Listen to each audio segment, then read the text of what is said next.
Bonjour à tous, aujourd'hui on va voir deux techniques utilisées en synthèse, principalement en synthèse de produits organiques. Deux techniques qui permettent d'améliorer le rendement d'une synthèse. La première technique, c'est la mise en excès de l'un des réactifs. Et la deuxième technique, c'est l'élimination d'un produit en cours de synthèse. Alors, lorsqu'on fait une synthèse en chimie organique, on a souvent ce type de montage qu'on appelle un chauffage à reflux. Et puis ensuite, il y a les différentes opérations de séparation, de purification. Si l'expérimentateur est un bon expérimentateur, les étapes de séparation et de purification, il ne va pas perdre beaucoup de produits. Donc on va surtout s'intéresser à comment améliorer le rendement dans l'étape de synthèse. Alors on pourrait se dire que le chauffage ou le catalyseur, ça va augmenter la quantité de produits formés. En fait, non, ça ne fait qu'augmenter la cinétique, c'est-à-dire la vitesse de transformation des réactifs en produits. Mais ça ne permet pas d'augmenter le rendement. Alors, comment faire?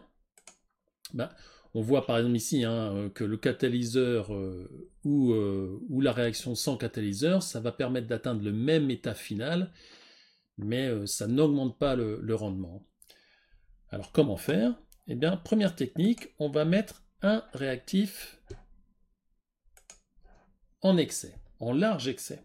Alors, on va prendre un exemple d'une estérification, l'acide éthanoïque qui réagit avec l'éthanol. On va en mettre des quantités telles que les proportions soient stoichiométriques, par exemple 1 mol et 1 mol. Et donc, à l'état initial, on n'a pas d'ester et on n'a pas d'eau qui se forme.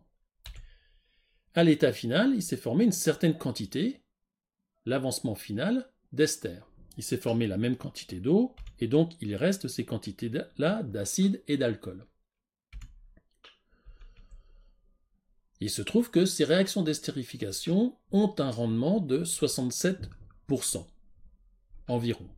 À peu près toutes les estérifications, quand on a ce qu'on appelle des alcools primaires, donnent 67% et pas mieux que 67%.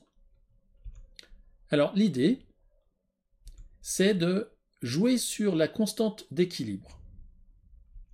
On a ici une réaction équilibrée d'estérification qui est régie par les lois de l'équilibre et il y a donc une constante d'équilibre. C'est le quotient de réaction à l'état d'équilibre. Alors dans le cas des réactions en chimie organique, le quotient de réaction, il s'exprime comme indiqué ici.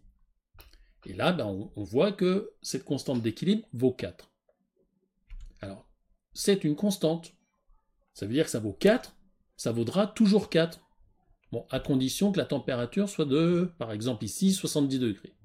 La constante d'équilibre, elle évolue un petit peu avec la température. En tout cas, elle dépend de la température. Alors, l'idée, ça va être non pas de mettre 1 mol à l'état initial, mais 10 mols de l'un des deux réactifs. Souvent, on prend celui qui est le moins cher, qui est le moins dangereux pour l'environnement, qui est le plus facile à recycler, qui est le plus facile à réobtenir une fois qu'on a fait la synthèse. Alors, une fois qu'on a mis 10 mols à l'état initial, la constante d'équilibre, elle vaut toujours 4. Mais elle s'exprime un peu différemment là, puisque la quantité de départ, c'était 10 mols d'acide éthanoïque. On résout l'équation pour déterminer l'avancement final.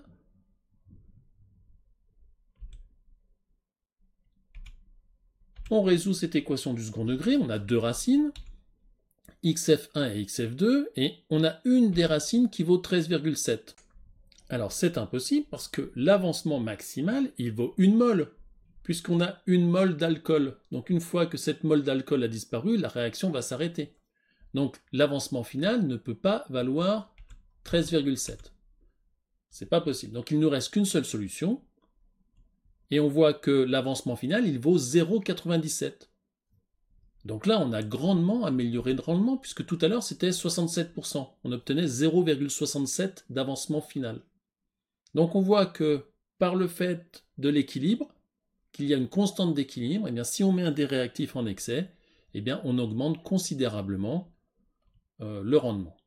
En exercice, vous pouvez regarder ce qui se passe. Si au lieu de mettre 10 moles de l'un, on mettait 100 moles. Et là, vous allez voir que le rendement, il va être très proche de 100%. Alors évidemment, on ne met peut-être pas un réactif en si grande quantité parce que ça coûte cher et qu'ensuite il faut le retraiter. Il peut y avoir des problèmes environnementaux, de sécurité aussi.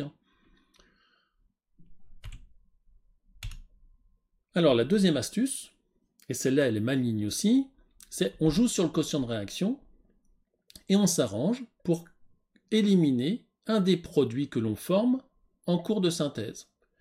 Exemple, l'ester, il peut très bien être plus volatile que l'eau.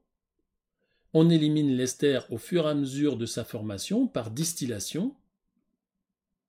Et donc, en agissant ainsi, on a dans le ballon quasiment pas d'ester à tout moment de la synthèse. Donc le quotient de réaction vaut pratiquement toujours 0. Et donc il est plus petit que la constante d'équilibre qui vaut 4. Donc à chaque fois, eh bien, on va favoriser le sens direct et l'acide éthanoïque va réagir avec l'éthanol jusqu'à ce que l'un des réactifs disparaisse. Donc ça, c'est la deuxième technique. On élimine un produit. Alors ça dépend des circonstances, ça dépend des températures d'ébullition, ça dépend d'autres paramètres qui sont un peu plus complexes, qu'on n'explique pas en terminale. L'idée, c'est d'éliminer un des produits au fur et à mesure de sa formation.